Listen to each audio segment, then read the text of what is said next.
Ang sarap mabuhay sa mundong ito lalo na kapag wala kang inaapakang tao. Yung malinis ba ang konsensya mo? Yung may tinatawag tayong respeto sa kapwa-tao. Dahil kung iisipin at intindihin ng tunay na kahulugan ng buhay ay maiksi lang iso. Buhay na hiram lang at hindi habang buhay mapapasayo. Kaya tandaan, ang buhay ay sulitin. Hindi ibig sabihin na sulitin ay kailangan mo nang gawin lahat ng bagay na makapagpapasaya sa'yo. Kailangan mong gawin ay ang mga bagay na makabubuti para sa'yo, lalo na sa pamilya mo. O kahit sa ibang tao.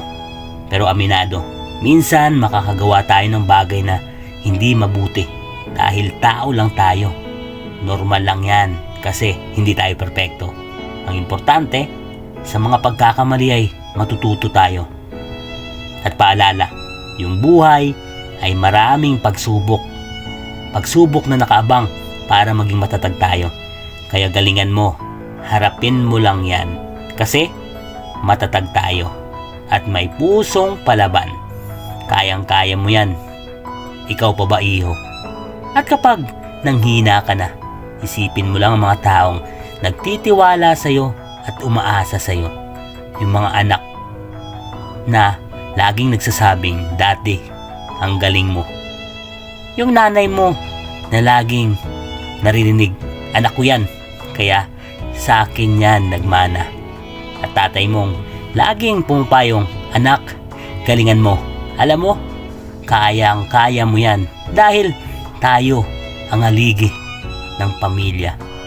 Asawa na laging nagsasabi, kung wala ka, paano na lang kaya? At ang importante, may pangarap ka na hindi para sa sarili, kung hindi ay para din sa iba. Kaya ikaw, galingan mo. Katulad kong nangangarap.